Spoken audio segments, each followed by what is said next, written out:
dA dt, the area is changing. dP dt, the perimeter is changing. Everything is changing. So time is going to put these things into motion. So things will be moving. So how does time impact both the volume and, oh, here's the surface area. I forgot to give you that one. I'll give you that one now. The volume and the surface area of a sphere. All right, so what you have to do is you have to start with what you know from geometry. So let's start with volume. Let's do that first. So I just gave you that. The volume is 4/3 pi r cubed. So how does time impact that? If you want this sphere volume to change, so imagine you have a balloon that's perfectly spherical. And if you want that volume to change, you're going to need to either deflate air out of it, or you're going to need to pump more air into it. So either the volume is going to get bigger or the volume is going to get smaller. But as it does that, not only is the volume changing, but the radius is changing also. So if the volume is getting bigger, the radius is getting bigger. If the volume is getting smaller, the radius is getting smaller. So how does time impact that? So then we take our derivatives, we say dv dt, and then we just apply the derivative rules. However, you have to remember where there's implied parentheses. So if we're looking at that, where would I throw implied parentheses? Around what variable? Around r. Okay, and if I have an implied parentheses, that means it's implied that I need the chain rule. So my derivative would be pulling the 3 to the front. What would I get as a result? 4 pi. Okay, in my parentheses, I still have r. What's the new power? Squared, but then I need to multiply by the derivative of what's inside. And the derivative of r is not 1. What's the derivative of r? dr dt. Which tells me that the derivative of the volume, the way the volume is changing, is related to how the radius changes. They are related. These are called related rates. Anything with a dt means it is changing. So the volume is changing, and it's related to how the rate is changing. Okay, so we'll do the same thing with surface area.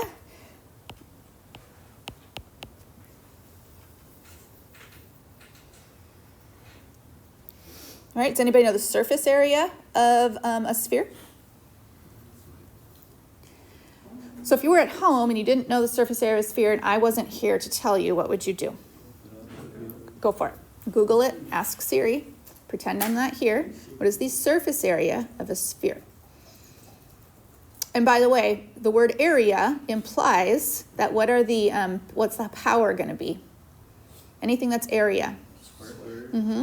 Okay, so anything that's volume is going to have a cube in it, but anything that's area is going to have a square. Andre, you got it? Okay, what is it? 4 pi r squared. Okay, 4 pi r squared.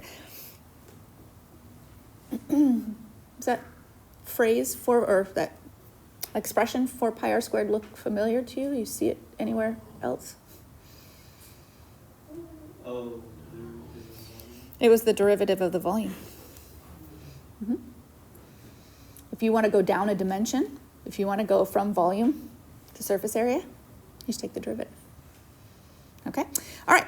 Well, then how would time impact this? Well, we would have the derivative of the surface area with respect to time, and then we understand that there are implied parentheses around here.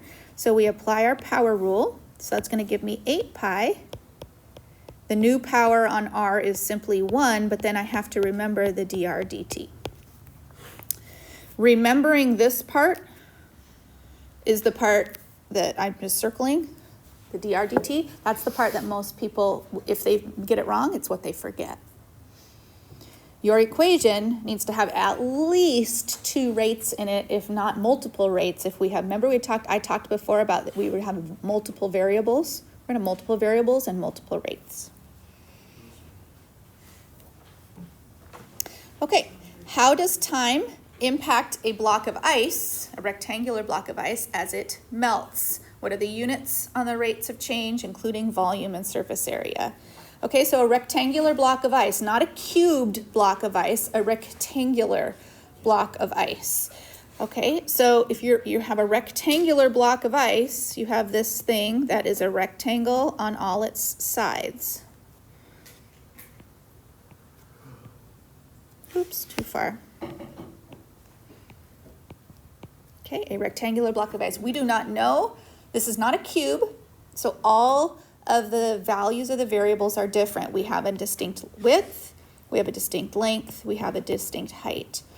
Okay, so we're being asked to do volume about this. So we just got done talking about that volume was length times width times height. So how would time impact this if it starts to melt? If it starts to melt, what's going to happen to the height? It's going to shrink. What's going to happen to the width? It's going to shrink. What's happening to the length? It's going to shrink. They are all going to change as well. All right, so as we take our derivative, what rule do we need to take the derivative of this particular equation? Product rule, but how many products are there? There's 3. We know how to do a double product rule, but the triple product rule? All right, so what if it was just these 2? You guys know how to do that product rule, right? Okay, it would be W times dL dt plus L times dW dt. That would be how you would do it. So one of each, right? One regular letter and one derivative letter in each combination, like a regular W with a derivative L and a regular L with a derivative W. Okay, well, if you have height in there, so the triple product rule, then you're going to have 2 regular letters, L and W, and a derivative H, because you only can have one derivative at a time. And then the other next combination might be L and H, and then what would the derivative be?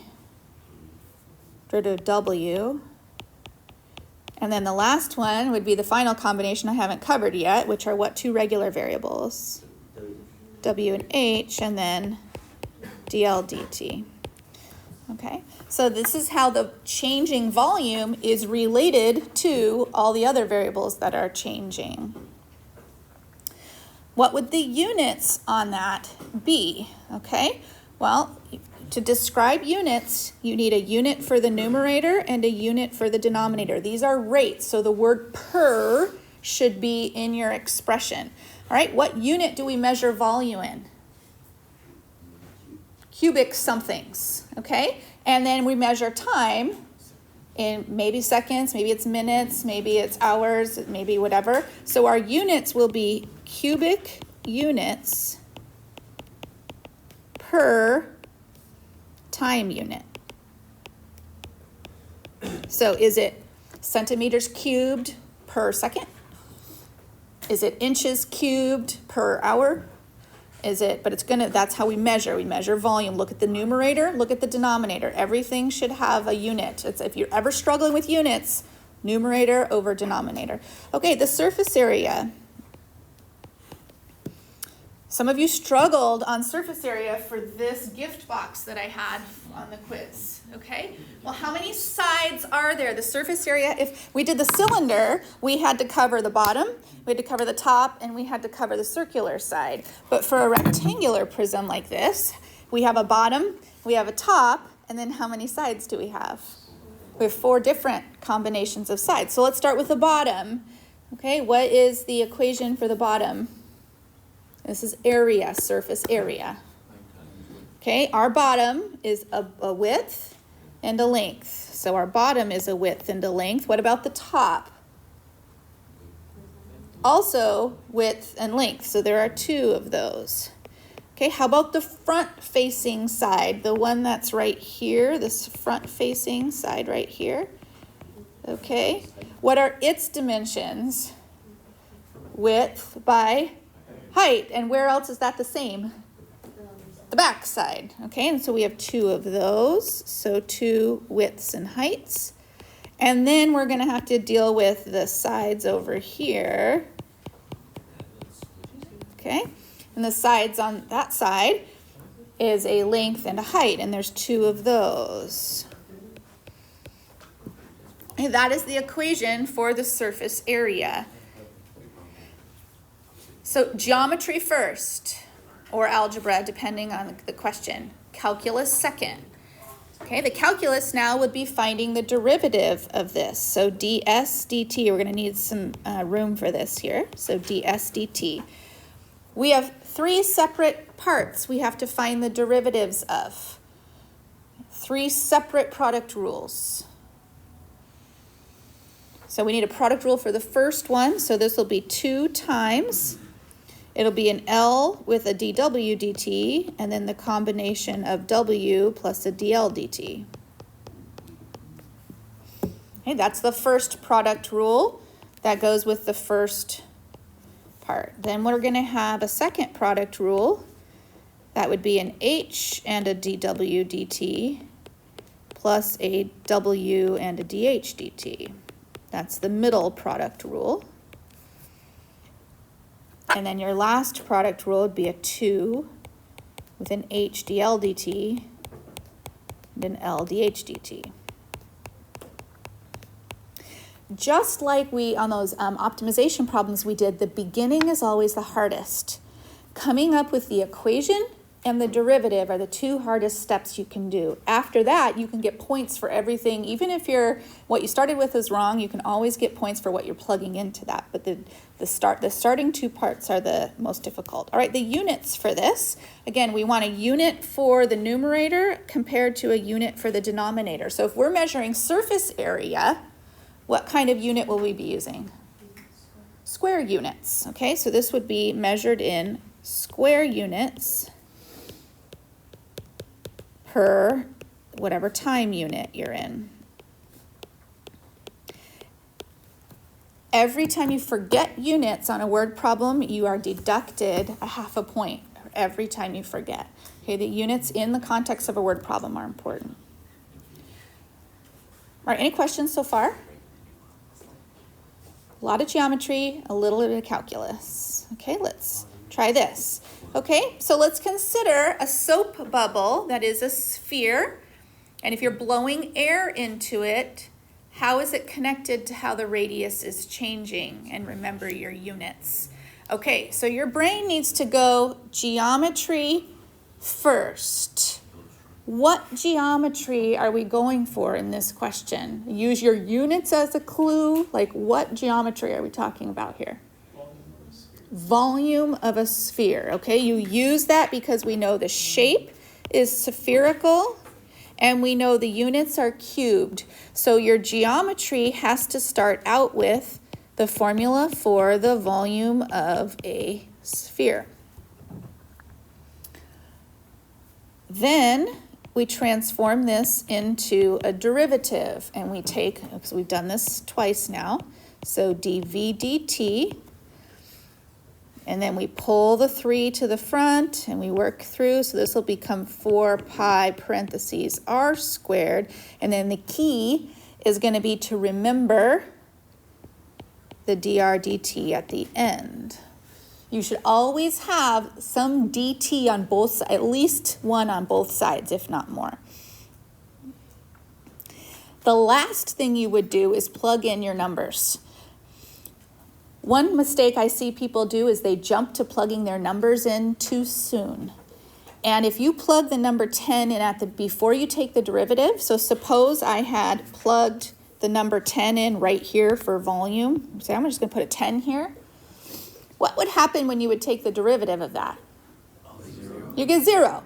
And then your whole problem is messed up because you're equal to 0 instead of being equal to 10. So don't use the numbers too quickly. Stick with, be faithful to, do your geometry and any algebra first, do your calculus second, then plug in the numbers. All right, so the number 10 has the attached units on it of cubic centimeters per second. That has a numerator and a denominator, so it needs to get plugged into the place where we have a rate that has the corresponding numerator and denominator. So we are going to be plugging it in here for the number 10.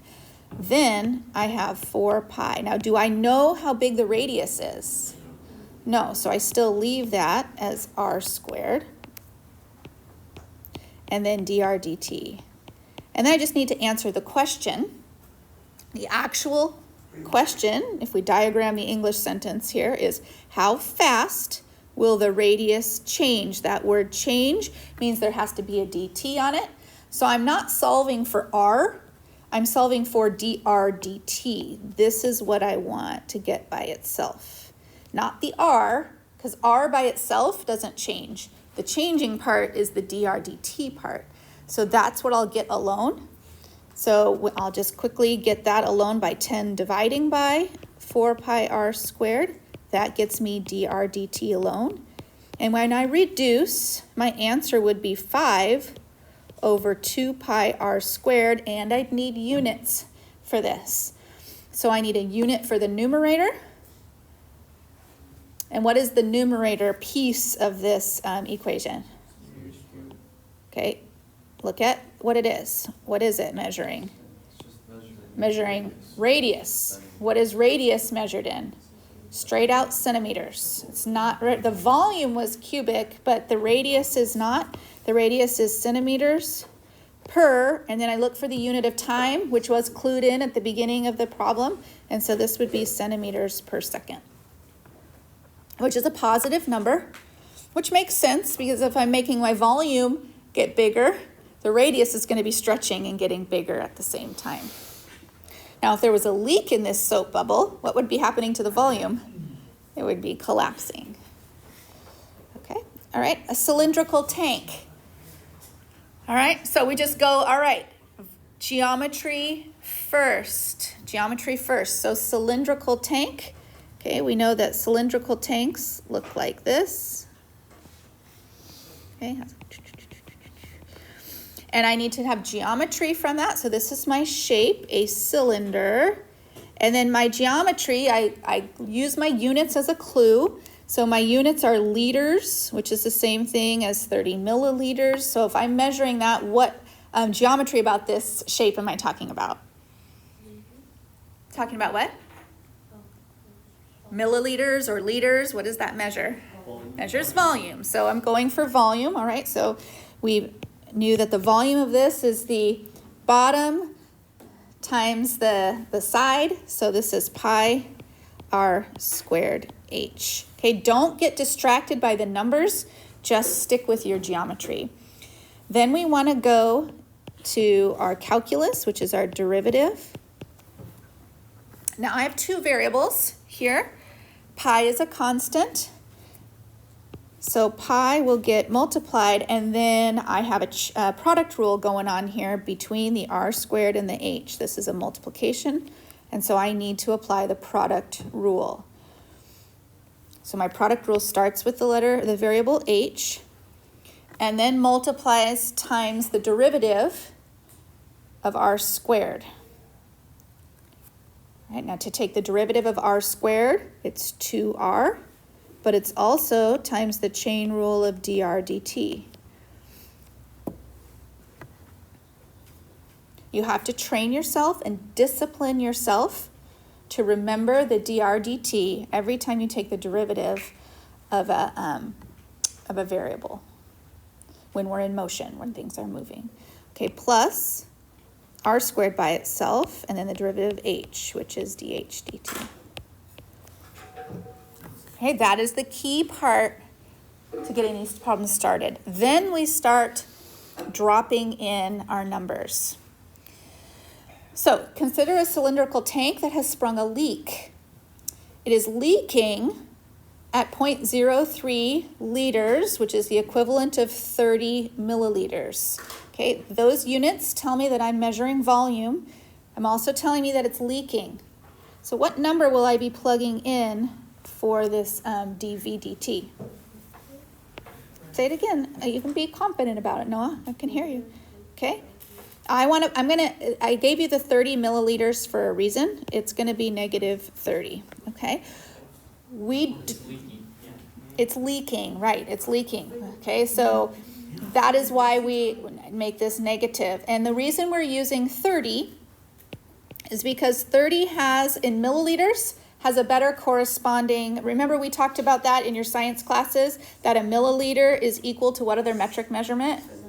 A cubic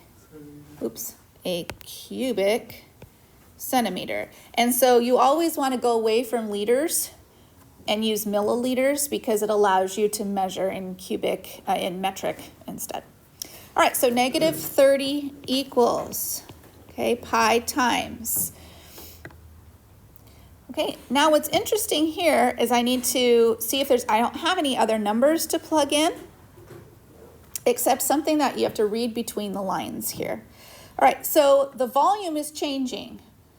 Is the volume of the tank, well, is the shape of the tank changing? The tank is just sitting there. What is changing? The liquid that it's inside. Okay, it doesn't say water. So the water's going down, down, down, down, down, down, down, down, down. Okay? As it's related to the other two, as it goes down, what about the water level is going down, right? So what variable is measuring the water level? The H, okay? So the H is also going down. So what sign do we expect to have on dH dt? Should be negative because it's going down. Now what about dr dt? As the water level is going down in this tank, what's happening to the radius? Nothing. It's not changing. The shape of the radius is just, okay, it's not like it's not shrinking, it's staying the same. So if something is not changing, what is the value of its rate? Not 1. It is 0. The value of its rate is 0 because it's not changing at all. So this value right here is equal to 0 because the R doesn't change. That is something you have to read between the lines. It's not announced to you in the problem.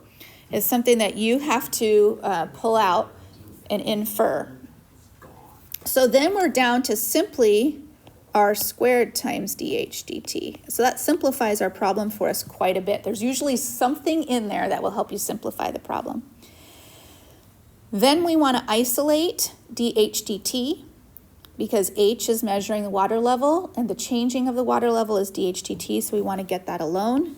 So dH dt would be simplified to be negative 30 divided by pi r squared. And now I want units for that.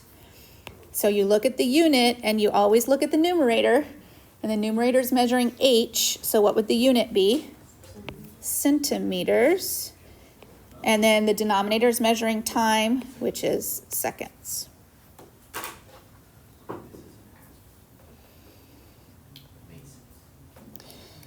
All right. So a police officer is chasing a suspect, okay? And the suspect has turned the corner. And we've got some numbers. I'm going to just ignore the numbers right now, and I'm going to see we've got police officer chasing the suspect going around a corner. So here's the intersection. And the policeman, I'll call that P. And here's the suspect, and I'll call him S, and they've turned the corner. Okay, so the policeman is chasing the suspect. Okay. And then I read the distance between them. So the distance between them would be this. I don't know what that is, so I'll call it X. What geometry is emerging from this problem? Okay, yeah, what kind of triangle? Specifically, a right triangle. So we have a right triangle emerging here. And we talked earlier about the only equation that specifically matches to a right triangle. And that would be that P squared plus S squared equals X squared. Okay, the policeman is going this direction. What do you expect to happen to his side of the triangle?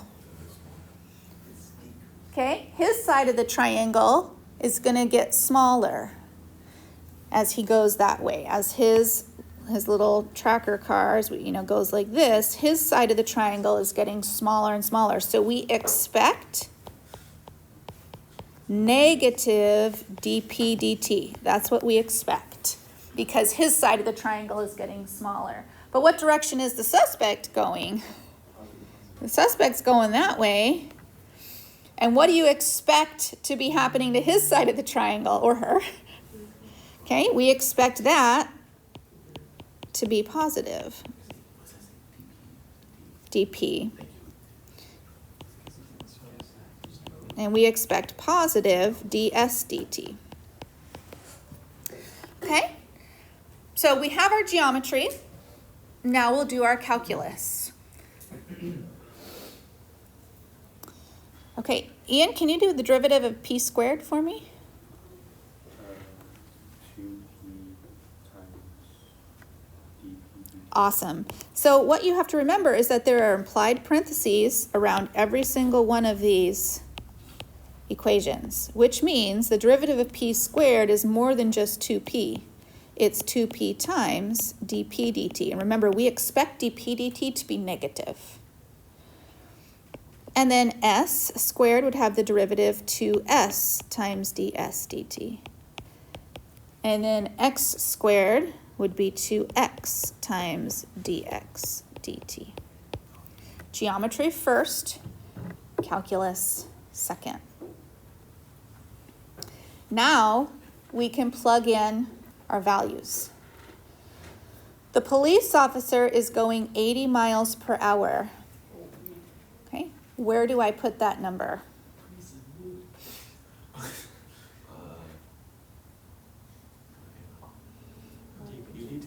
Okay, I put it in for dp dt, except what do I expect about dp dt?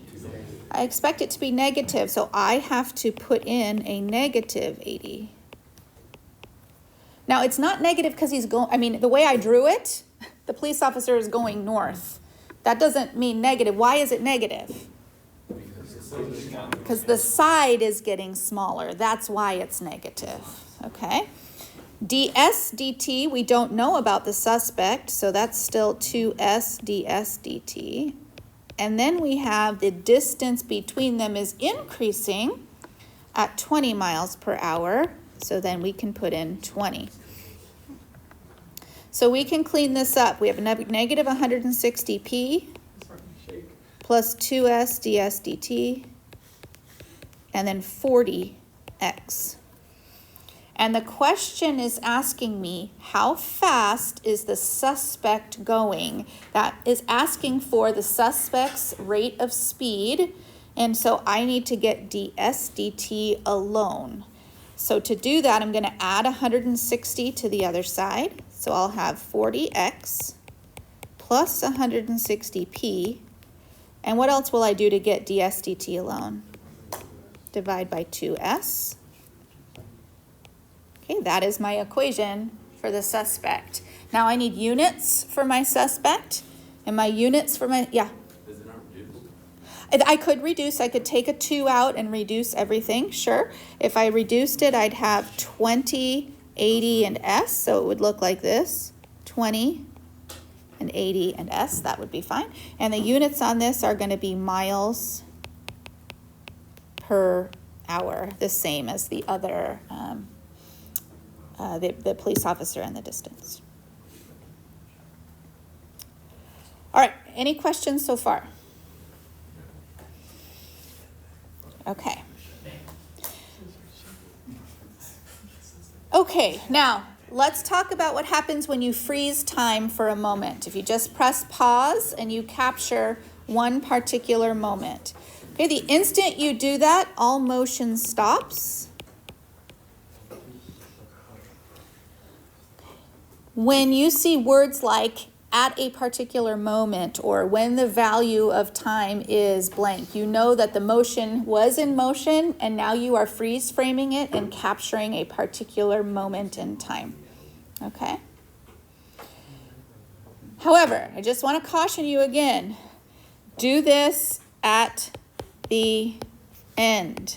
Do not put your time variable in at the beginning. If you do, you'll have zeros everywhere, and that will not help you. Your problem will get done really quickly, but it will be wrong. Wait until the last minute, although it is very, very tempting to do that. Okay. On my bucket list, it happened last weekend. I didn't get to go, but someday in my life, I'm going to go to Albuquerque on the first weekend of December and go to their huge, massive hot air balloon festival. I always think that looks really beautiful, and I would love to go see that someday. All right, so let's imagine that we see a hot air balloon rising. Okay, now we have an angle between the balloon. Okay, so let's see if we can get an idea of what's going on here. I have an observer. Here's my person. I have them looking at a hot air balloon. Okay, I'm just going to draw it like a regular balloon up in the air. Now, there is a number 200. And I see other numbers. I'm not putting numbers in yet. Okay, I am simply drawing this representation. Okay, what geometry shows up? A right triangle again. Okay, but now I'm talking about angle. So the angle is the angle of elevation down there in the corner. Maybe we can call this X on the bottom. Maybe we can call this B for balloon, or I don't know what you want to call it. We could call it Y. I like B. B makes more sense to me. For my balloon. Okay. This is not a Pythagorean situation. What else applies to a right triangle? If we were looking for area, but we're not looking for area, we're looking for angle. Okay? What else applies to a right angle? SOHCAHTOA. What do I have here? So or ka or toa? I have toa. Okay, I have toa. So this is a tan. This is still geometry. This isn't trig. You learned this in geometry. I have tangent of theta is b over x. Okay, tangent of theta is b over x. All right, so geometry first. Calculus second. Notice I'm conveniently ignoring the 200. I'm ignoring the 10. I'm ignoring all these other things. Okay, I need geometry first, calculus second. So what's the derivative of tangent? And remember, there are implied parentheses right here. All right, got to remember tangent now. It's good. Secant squared. It's derivative. And you're like, man, I thought I was done with that. But there's still parentheses around theta. Okay, I need to take the derivative of the inside, which would be d theta over dt. Okay, what about on the other side? What calculus do I need there? Quotient rule. So I start with x, and I multiply it by db dt. And then I minus b, and I do it times dx dt. And the whole thing is over x squared. So I got lots of dt's all here. I got d theta dt, db dt, dx dt. That's because lots of things are moving. The balloon is moving, changing. The angle is changing. Is there anything about this that isn't changing? The person, okay? The person is thankfully not moving. So let's finish. If the person is not moving and the person's variable is x, well, x is 0? No. dx dt is 0. Yes. So we know that this value right here is 0. Not x itself. What is x? It's dx dt is 0, but what is x? But what? Okay, so now I'm giving you permission to put numbers in. X is 200. Okay, where do you put the 10? It's not theta. It's d theta dt. Why is it not theta? Because it's not. It doesn't just say 10 degrees. It says 10 degrees per minute. So it has to go in the d theta dt, not in the theta. Where does the 1,000 go? For B, because its units are meters. Why does it not go into dB dt? It's not meters per minute, okay? It's just meters. All right, good work. Good. Before we start this cone problem, I just want to do an aside to remind you about the cylinder problem we did previously. Okay, we did a cylinder problem earlier. Here was our cylinder. And something was draining out of it. And so the level was going down, down, down, down, down. So as the level drains in a cylinder, what changes and what doesn't? Okay, height changes, radius does not. So dh dt is negative, but dr dt is 0. Okay? Now, not so with a cone. In a cone, as the water level goes down, The depth is changing, but the radius is also narrowing to a point. So the radius and the height are both changing. They change proportionally by a ratio. Okay, and so this is like, you remember in the problems we were doing last week, where the question would be about area, but you'd get this other tidbit about perimeter? What was the purpose of how, or maybe the question was about volume, but you'd get a little tidbit about surface area? What was the purpose of the extra bit? Use it to do what? Use the second equation to identify variables. Yeah, use the second equation to like simplify and get one of the variables alone to make your work easier. This is the same kind of thing. In a cone, and this only happens in a cone, the proportion of height to radius stays the same. So let's go over how the geometry on that works. That R and H are in proportion to each other. This is how we write proportions in math. In this problem, this proportion will stay preserved the whole time. So let's look at what the proportion starts out at. A cone with depth of 20 centimeters and radius of 5. That is the original proportion. A depth of 20, okay, I did H for height, and a radius of 5. That's the same thing as a 1:4 ratio. Okay? So the radius to the height are in ratio 1:4, which means we can cross multiply. I'll go across here. And when we cross multiply, what's the result? H equals 4R. That little isolated tidbit of information is going to help us when we do the rest of our geometry, okay? All right, so now let's start with the geometry of a cone. I gave you this formula on the first slide on Monday. Did anybody write it down? Yeah, I did. What was it? It's similar to the geometry for a cylinder. It's 1/3. V equals 1/3 pi r squared h. But now we know what h is, don't we? H is equal to 4r. So we're going to replace h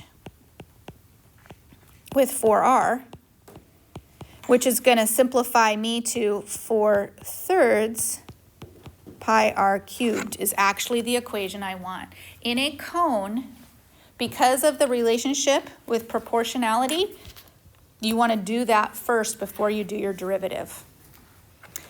Then we can launch into our derivative, and we can find dv dt. So dv dt based on the 4/3 pi r cubed equation, not the 1/3 pi r squared h equation. And so this turns out to be 4 pi r squared dr dt. Bless you. All right. Yes, sir. So, All right. Any other questions? Okay, can you add a blank slide on the bottom of your thing? And I'm going to teach you what you need to know about from 4-5, and I think you're going to do just fine. Yeah.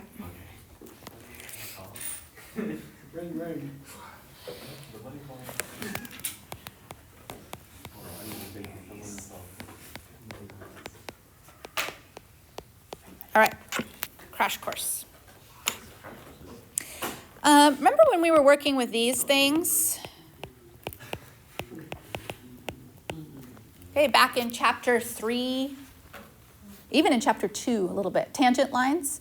And I would say, what do we need for a tangent line? And you would say, no, well, yeah, kind of. To make any tangent line, what two things do you always need?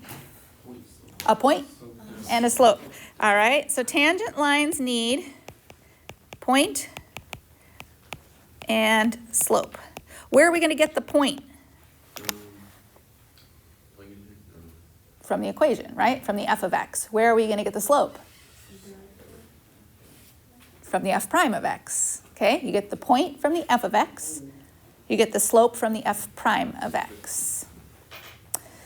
Okay, congratulations. You know everything you need to know about linearizations because the word linearization is a synonym for a tangent line.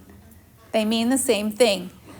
Okay? Just like the word derivative is a synonym to slope. And the word the word normal is a synonym to not opposite. So similar, normal means no. Reciprocal.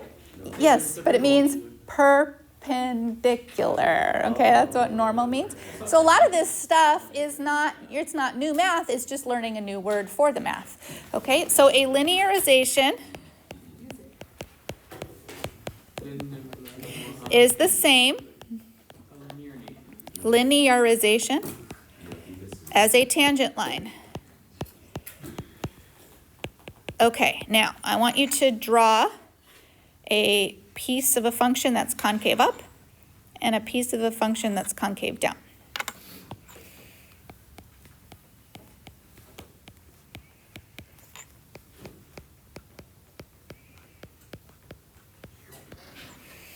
Okay. Now on your concave up piece, pick a point and draw a little dot on your point. Go ahead. Everybody pick a point. Okay.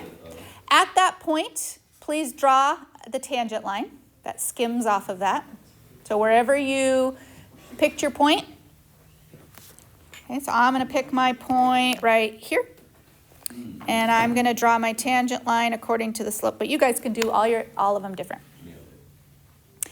Every single person, no matter where you picked your point and no matter what tangent line you drew, everybody's tangent line should be underneath their concave up piece. Correct? Look at your tangent line. Is it underneath? Okay, everybody should be, because if you picked over here, your tangent line would look like that, but it's still underneath it.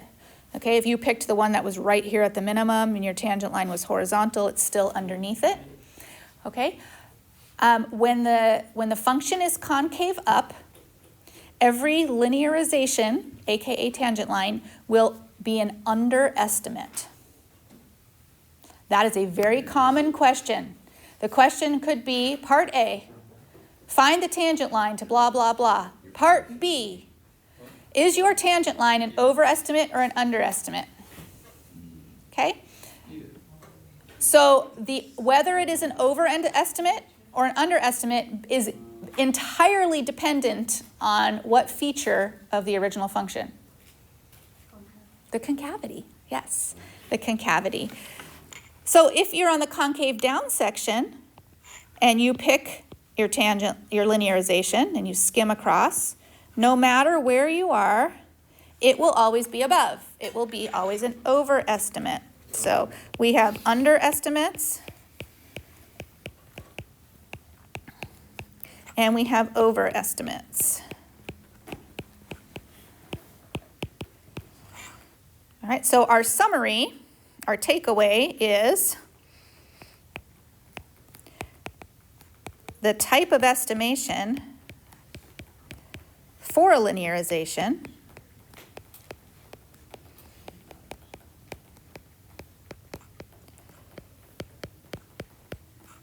is entirely based on the concavity. Entirely dependent on the concavity of f of x. Okay, that is 4-5. That was 4-5, and you would have practiced a whole bunch of linearization problems, and you would have practiced looking at the concavity and then writing a sentence that said, my linearization will be a blank estimate because the concavity of the original function was blank. Okay? All right, so let's see if you learned that.